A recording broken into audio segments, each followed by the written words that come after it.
కృష్ణ, భోజనం చేసే సమయం కూడా అయిపోయిందమ్మా. ఇంతవరకు భోజనం చేయకపోతే ఎలా చెప్పు?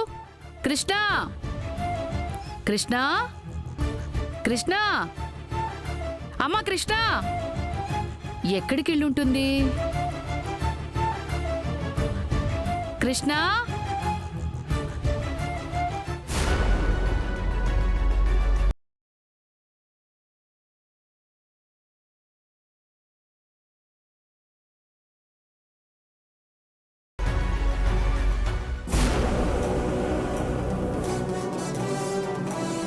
ఆగండి బస్సు, సైన్ చేయకండి.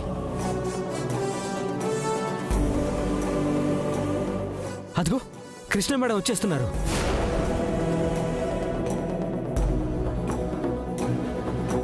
అవునన్నయ్య, కృష్ణ వచ్చేసింది.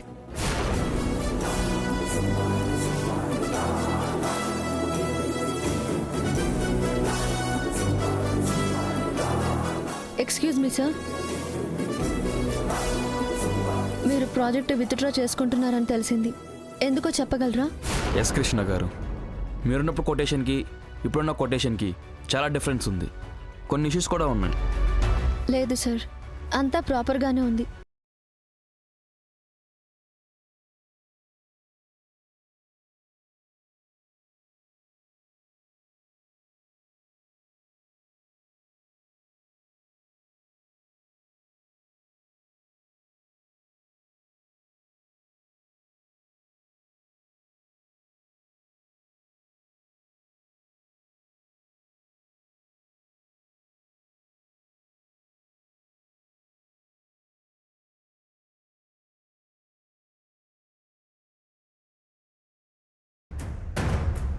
కృష్ణ, అమ్మా కృష్ణ,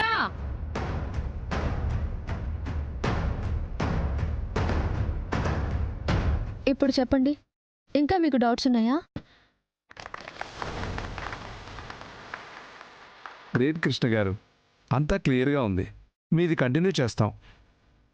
సారీ రాధా గోవింద్ గారు, ఈ ప్రాజెక్ట్ని కంటిన్యూ చేద్దాం.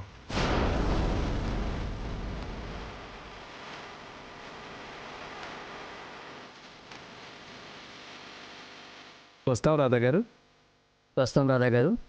వస్తాం సార్, వస్తాం మేడం. వస్తాం రాధా గారు.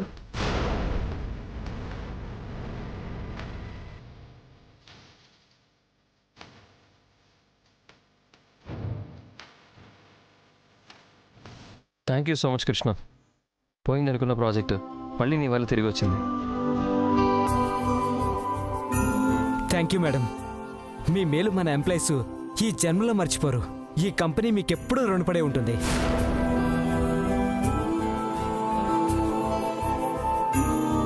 ఆ ఎంప్లాయీస్ కోసమే వచ్చాను, కానీ ఇక్కడ రుణాలకు కృతజ్ఞతలకు ప్లేస్ లేదనుకుంటా.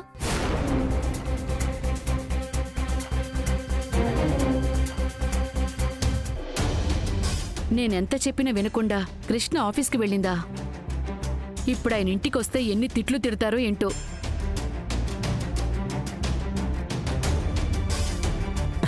Congrats bus. ఈ గుడ్ న్యూస్ మన స్టాఫ్ అందరికీ చెప్తాను.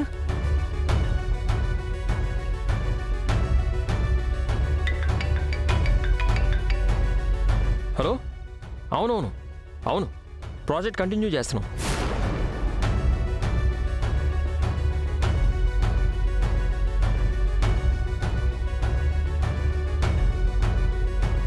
థ్యాంక్స్. సారీ. హెల్ప్ చేసినందుకు థ్యాంక్స్ చెప్తున్నాను. హో, తమరికి థ్యాంక్స్ చెప్పడం కూడా వచ్చా?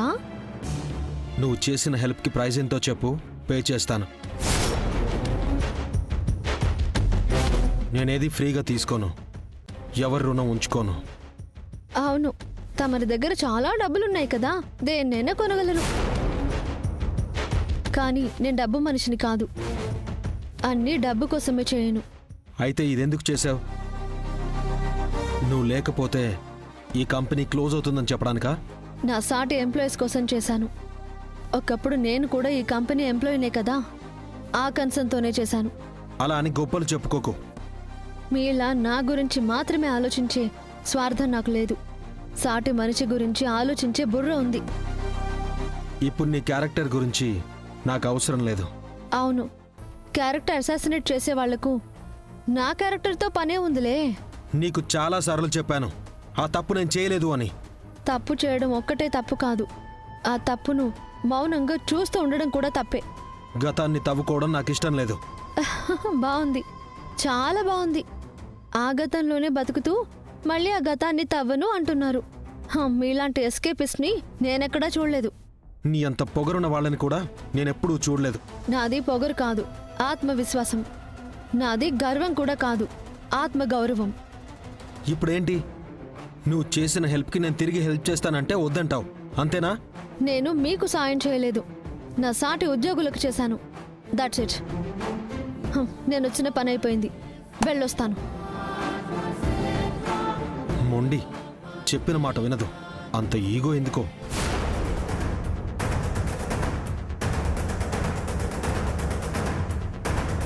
చూడండి, నాకు ఈగో కూడా లేదు, బలమైన వ్యక్తిత్వం. అది మీలాంటి బండరాళ్ళకు అర్థం కాదు.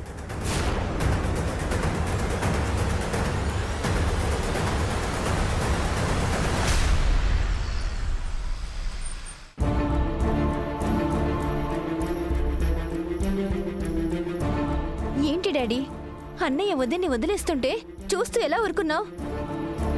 ఏం చేయమంటావు హిమా? మీ అన్నయ్య చిన్నపిల్లాడైతే కొట్టో తిట్టో చెప్పొచ్చు. మీ వదిన తప్పు చేసుంటే తను మందలించి ఆపొచ్చు. కానీ ఏ భర్త తన భార్య మీద వెయ్యని నింద వేశాడు మీ అన్నయ్య. అలాంటి వాణ్ణి ఏమనాలి? ఆ నిందతో బాధపడుతున్న మీ వదిన్ని ఎలా ఆపాలి? ఆగవే!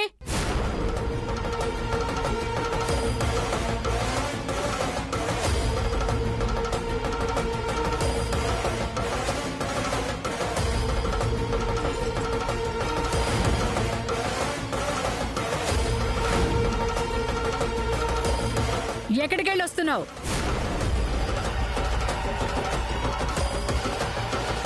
అమ్మా,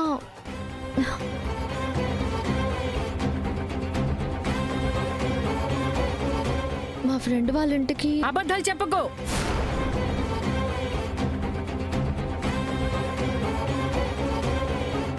ఆఫీస్కి వెళ్ళావు కదా?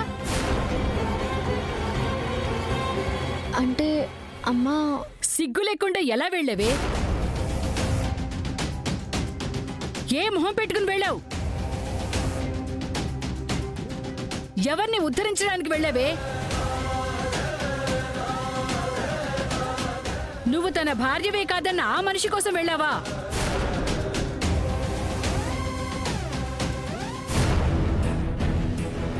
అదుగో వస్తున్నాడు చూడు, వాణ్ణి నువ్వే అడుగు. ఇంట్లో ఒక ఆడపిల్లను పెట్టుకొని ఇంకో ఆడపిల్ల మీద నింద ఎలా వేశావు అని నువ్వే అడుగు. హిమా, ఎప్పుడొచ్చావు? ఎందుకు వచ్చావని అడగన్నయ్యా. నువ్వు రాక ఇంటికొస్తే ఎందుకొచ్చావని మీ అన్నయ్య ఎలా అడుగుతాడు స్వీటీ? మధ్యలో నువ్వు మాట్లాడుకు, నేను మా అన్నయ్యతో మాట్లాడుతున్నాను. నేను మాట్లాడుతుంది నీతోని. సమాధానం చెప్పవేంటి? ఆఫీస్కి ఎందుకు వెళ్ళావు? నీకేం పని అక్కడ? శ్రీకాంత్ చెప్పాడు కదమ్మా, ఇలాంటి టైంలో కూడా వెళ్ళకపోతే ఎంప్లాయీస్ గతి ఏం కావాలి? నువ్వు వాళ్ళ గురించి ఆలోచిస్తున్నావు. నీ గురించి ఆలోచించే వాళ్ళు అక్కడ ఒక్కళ్ళైనా ఉన్నారా? వదిన గురించి నువ్వు ఆలోచించవా అన్నయ్య? వదిన మనసు అర్థం చేసుకోవా? నువ్విలా వదిలేస్తే వదిన గతి ఏమవ్వాలి? వాడికి అంత ఆలోచన ఉంటే ఇలా ఎందుకు చేస్తాడు ఈమా? వాడి స్వార్థం వాడి తప్ప పక్క వాళ్ళని పట్టించుకునే మనిషమ్మా వీడు. నాన్న, నాది స్వార్థం కాదు, స్వేచ్ఛ. నా ఇష్ట ప్రకారం నేను బతకాలనుకుంటున్నానని చెప్పాను కదా. అన్నయ్య, వదినకి నువ్వంటే ఇష్టం అన్నయ్య. నీతో కలిసి బ్రతకడం అంటే ఇష్టం. ఎవరికైనా నువ్వెందుకు సాయం చేయాలి? నీ బాధని పట్టించుకుని వాళ్ళ బాగోగులు నువ్వెందుకు చూడాలి? నన్ను బాధ పెట్టింది ఆయన తప్ప ఆ ఎంప్లాయీస్ కాదమ్మా. కానీ నువ్వు చేసిన సాయం వల్ల బాగుపడింది ఎవరు? అతగాడే కదా. ఇతగాడికి అందరూ సాయం చేయాలమ్మా, కానీ ఇతను మాత్రం ఎవ్వడికి సాయం చేయడు. ఏం మాట్లాడుతున్నారు నాన్న? ఈరోజు ఆఫీసులో ఏం జరిగిందో శ్రీకాంత్ నాతో చెప్పాడు. నీతో సంసారం చేయడానికి కృష్ణ పనికి రాలేదు, కానీ నీకు సాయం చేయడానికి మాత్రం తను కావాల్సి వచ్చిందా? నాకు హెల్ప్ చేయమని తనని నేనేం అడగలేదు. తనే వచ్చింది. ఎందుకు వచ్చిందో ఏంటో అని నువ్వు కొంచెమైనా ఆలోచించావా? నువ్వెందుకు ఆలోచిస్తావే? నిన్ను ఎంత అవమానించినా, ఎంత చీకొట్టినా నీ బుద్ధి మార్చుకోవు గదా. నీలా అందరూ ఉండరే. నీలాంటి వాడు ఎక్కడా ఉండడ్రా. చేసిన ఉపకారం మర్చిపోయి అపకారం చేసే కృతజ్ఞుడివి. నాకు తెలిసే, నువ్వు సాయం చేశావన్న కృతజ్ఞత ఆ మనిషికి ఉండదు. ఇంకా నిన్ను అనరాని మాటలు అనుంటాడు. ఇంకా బాధ పెడుతూనే ఉంటాడు. నువ్వు బాధ పెట్టకపోతే ఆశ్చర్యపడాలరా. హింసించడమే కదా నీ నైజం.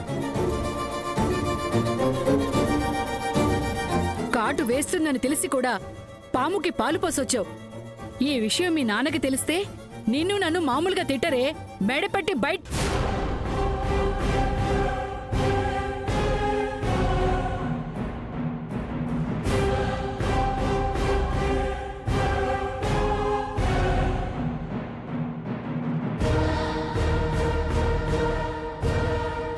నువ్వు గెంటేసినా, 1000 కోడి నింద వేసి అవమానించినా ఆ తల్లి నీకు సాయం చేసింది.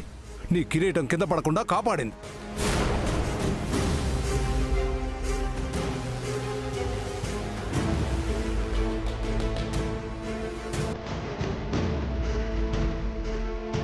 నువ్వు మనిషివే అయితే, నీకు మనసాక్ష్యం ఉంటే ఇప్పటికైనా కళ్ళు తెరవరా.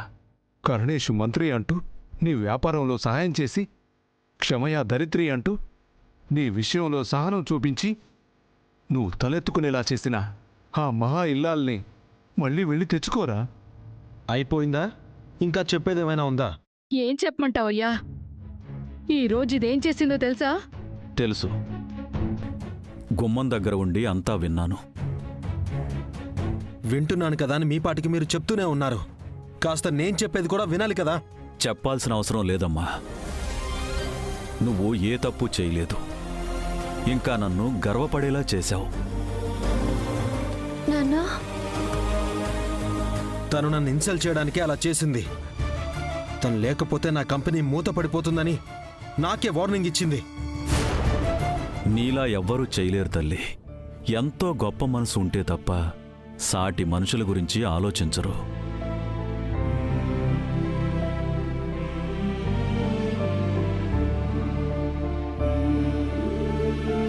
అలాంటి మనిషి గురించి నేనెందుకు ఆలోచించాలి?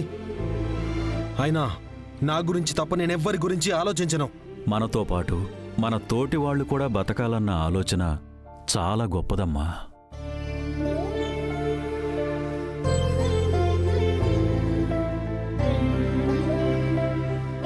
నీ కూతురు సాయం చేసింది ఆ ఉద్యోగులకి మాత్రమే కాదయ్యా, తనని వదిలేసిన వాడికి కూడా. ఆ విషయంలో నీ కోపం రావట్లేదా? నరకాసురుడు రాక్షసుడే కావచ్చు రాణమ్మా, కాని అతని ప్రజలేం పాపం చేశారు? కృష్ణ పరమాత్ముడు నరకాసురుణ్ణి చంపి ఆ ప్రజలకు న్యాయం చేసినట్లుగా మన కృష్ణ తన భర్త నరకాసురుడి అహంకారాన్ని చంపి ఆ ఉద్యోగులను కాపాడింది. నన్నెవరూ కాపాడక్కర్లేదు, నాకెవరూ సాయం చేయనక్కర్లేదు. నేనేం చేయాలో నాకు బాగా తెలుసు. ఇదమ్మా విషయం. ఇలాంటి మూర్ఖుణ్ణి మార్చడం ఆ దేవుడి వల్ల కూడా కాదమ్మా. ఇలాంటి వాడితో నీ వదిన కలిసి ఉండకపోవడమే మంచిదమ్మా. అలా అనద్దు డాడీ. అన్నయ్య వదిన కలిసి ఉండాలి. అదే నా కోరిక. నేను వెళ్ళొస్తాను. అదేంటి స్వీటీ, ఇప్పుడే వచ్చి అప్పుడే వెళ్తావా? ఓ 4 రోజులుండి వెళ్ళొచ్చు కదా. నీలాంటి వాళ్ళున్న చోట ఒక్క నిమిషం కూడా ఉండను. Bye daddy.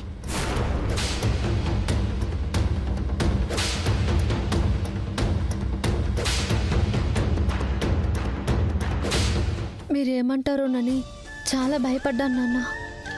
తప్పు చేస్తే భయపడాలి కానీ మంచి చేస్తే భయమెందుకు తల్లి? ఏమంటావు రాణమ్మా? మీ తండ్రి కూతుళ్ళు ఒకటయ్యాక నాదే ఉంది.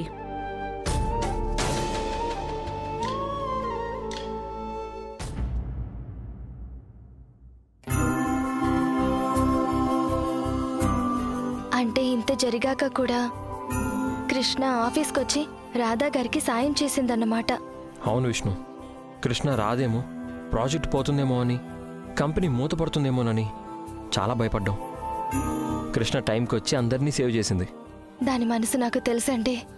పైకి కోపంగా ఉన్నా మనసులో రాధా గారంటే దానికి ప్రేమ ఉంది. ప్రేమ అంటే అంతే కదా విష్ణు. ఒకసారి పుట్టాక చచ్చే వరకు పోదు. మనసులో అంత ప్రేమ పెట్టుకుని కృష్ణ ఎన్నాళ్ళని రాధా గారికి దూరంగా ఉంటుందండి. అన్నయ్య మనసు మారేంత వరకు, కృష్ణ మనసు అన్నయ్యకి తెలిసేంత వరకు. కానీ రాధా గారు తన మొదటి ప్రేమని మర్చిపోలేకపోతున్నారు కదా. అన్నయ్య దృష్టిలో అది ప్రేమ కాదు, మోసం. అందుకే మళ్ళీ ప్రేమ అన్నా పెళ్ళన్నా అన్నయ్యకి ఇష్టం లేదు. అందరమ్మాయిలు మోసం చెయ్యరు కదండి. కృష్ణలా ప్రాణంగా ప్రేమించే వాళ్ళు కూడా ఉంటారు కదా. అది అన్నయ్య అర్థం చేసుకోవాలి. అప్పటి వరకు కృష్ణ ఓపిగ్గా ఎదురు చూడాలి. కానీ మనం ఎందుకు ఎదురు చూడాలి? మనం ఏం చేయగలం విష్ణు? ఒక పని చేద్దామండి.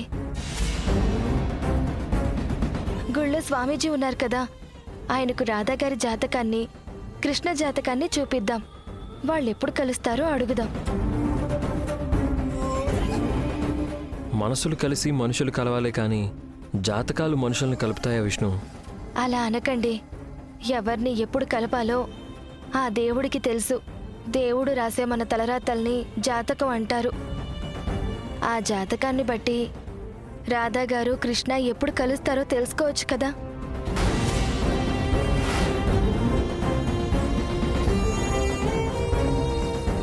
ఒకవేళ జాతకంలో అన్నయ్య కృష్ణ కలవరనుంటే?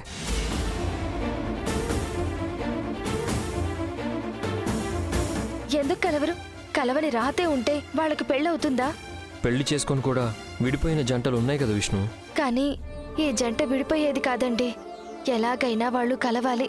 మనం స్వామీజీని కలిస్తే ఆయన ఏదైనా పరిష్కారం చెప్తారు. నీకంత నమ్మకమే ఉంటే రేపే వెళ్ళి ఆ స్వామివారిని కలుద్దాం, సరేనా? చాలా థ్యాంక్స్ అండి. పద.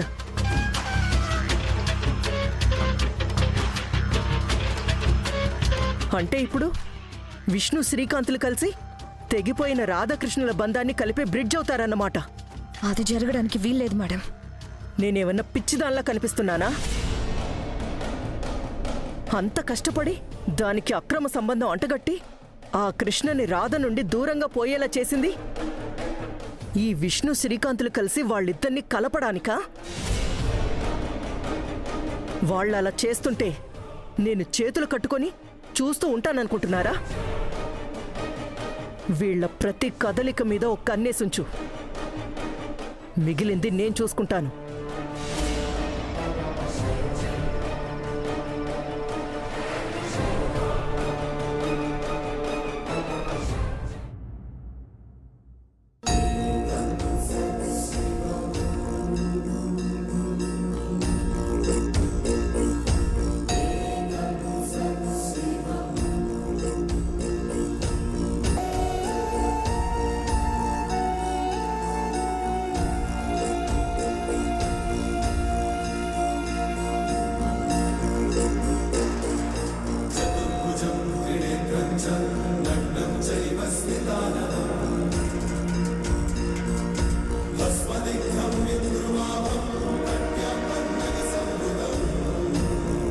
టెన్షన్ అవ్వకు విష్ణు, అంతా బాగానే ఉంటుంది.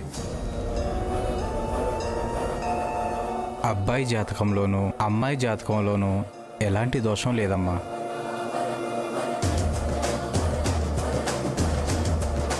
వారి వివాహం కూడా శుభముహూర్తంలోనే జరిగింది. మరి వాళ్ళు ఎందుకు విడిపోయారు స్వామి? అదే చెప్పబోతున్నాను. అమ్మాయి జాతకంలో అమ్మవారి అంశం ఉంది.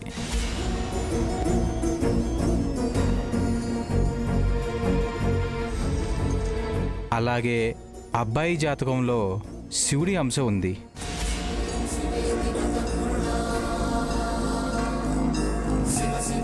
ఆ పరమశివుడు అమ్మవారి అంశతో పుట్టిన సతీదేవిని ముందు వివాహం ఆడాడు.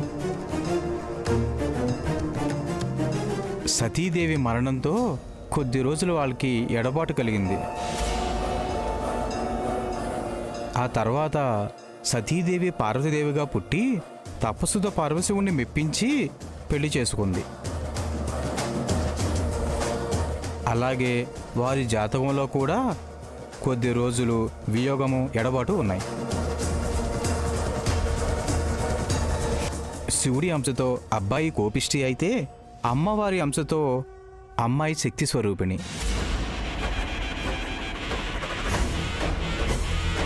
వాళ్ళు కలవాలంటే ఏం చేయాలి స్వామి? రేపు బోనాల పండగ ఉంది కదా, అమ్మాయి బోనం ఎత్తి అబ్బాయితో కలిసి అమ్మవారికి బోనం సమర్పిస్తే అంతా మంచి జరుగుతుంది. అయితే వాళ్ళు కలిసిపోతారా స్వామి? అందుకు అవకాశం ఉంది అని అంటున్నానమ్మా.